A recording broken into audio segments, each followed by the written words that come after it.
মুন্সিগঞ্জের সিরাজদিখানে আধিপত্য বিস্তার ও ক্রিকেট খেলাকে কেন্দ্র করে প্রতিপক্ষের চাপাতির কোপে মোহাম্মদ হাশেম নামের এক যুবক খুন হয়েছে।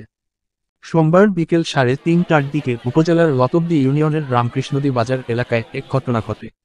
নিহত হাশেম বাসাইল ইউনিয়নের উত্তর পাথরঘাটা গ্রামের সুলতান মিয়ার পুত্র ও বাসাইল ইউপি চেয়ারম্যান সাইফুল ইসলাম যুবরাজের ব্যক্তিগত গাড়ি চালক। পুলিশ ও স্থানীয়রা জানান, লতবদী ইউনিয়নের রামকৃষ্ণদী গ্রামের মনু ব্যাপারীর ছেলে এবং উপজেলা জাতীয় পার্টির সাধারণ সম্পাদক জাবেদ ওমরের সাথে একই গ্রামের আব্দুর রহমানের পুত্র ও বাসাইল ইউপির চেয়ারম্যান সাইফুল ইসলামের জামাতা মোহাম্মদ জহিরুলের সাথে দীর্ঘদিন ধরে আধিপত্য বিস্তার নিয়ে বিরোধ চলে আসছিল। গত 31শে মে রামকৃষ্ণদী বাজার সংলগ্ন মিয়ার হোসেন উচ্চ বিদ্যালয় মাঠে ক্রিকেট খেলাকে কেন্দ্র করে দুপক্ষের মধ্যে মারামারি হয়। আজ সকাল 10টার দিকে স্থানীয়রা দুপক্ষের মধ্যে বিচার সালিশ করে বিষয়টি মীমাংসা করে দেন। কিন্তু বিকেল 3:30টার দিকে জাবেদ ওমরের লোকজন জহিরুলের লোকজনের ওপর হামলা করে। এ সময় জহিরুলের শ্বশুরের ব্যক্তিগত গাড়ির চালক মোহাম্মদ হাশেমকে চাপাতি দিয়ে কোপালের ঘটনাস্থলেই সে মারা যায়।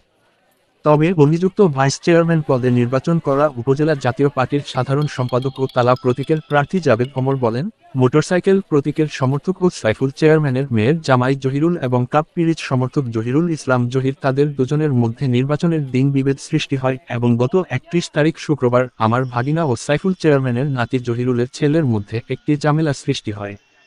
পরবর্তীতে সেটা সাইফুল চেয়ারম্যান দায়িত্ব নিয়ে বসে এটার সমাধান করে দেয়। আমাদের ভিতরে আর কোনো ঝামেলা নাই। অথচ আজ সোমবার বিকেলে হাশেম হত্যায় আমার নাম সরাসরি বলতাছে। এটা একটা ষড়যন্ত্র। আমার বাড়ি বাসাইল, ঘটনা হয়েছে লতবদীতে, অথচ নাম বলছে আমার। এর বিষয়ে আমি কিছুই জানি না। কাপ পিরিচ প্রতীকের সমর্থক জহিরুল ইসলাম জহির বলেন, আমি পাথর কেনার জন্য সিলেটে রয়েছি। আমাদের সাথে সাইফুল চেয়ারম্যানের জামাই মোহাম্মদ জহিরুলের সাথে কোন ধরনের ঝামেলা হয়নি। আজকে যে ঘটনা ঘটেছে তার সাথে আমরা জড়িত না।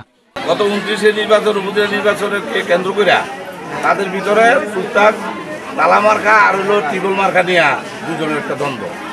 যাবে তোমার বেলিন হলো তালা মার্কা নির্বাচন করছে, আর আমাদের জহিরুল এরা করছে টিবল মার্কা নির্বাচন। এটারে কেন্দ্র করে কয়দিন ধরেই মানে তার বাড়ি করতে লেলাইব, হ্যান করবো ত্যান করবো, ওই জহিরুলের বাড়ি করতে লেলাইব।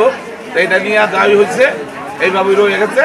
আজকাল 3:30 বাজে, এই 3:30 বাজে না, 3:30 বাজে আয়াগর থেকে আবার জহিরুল বাড়ি হামলা করবো। এই সময়তে আসামের সামনে পাইছে কোবায়া তোমার বেলিন তালামার্কার যে ইয়া ছিল, প্রার্থী ছিল। কতজন লোকজন নিয়ে আসলো তারা? লোকজনের পরে এই শতেকখানি লোক। তারা কিভাবে তাকে হত্যা করলো? দেশীয় অস্ত্র দিয়ে না? দেশীয় অস্ত্র দিয়ে গুলিও বেলে করছে, ইয়ার মধ্যে গুলি করছে।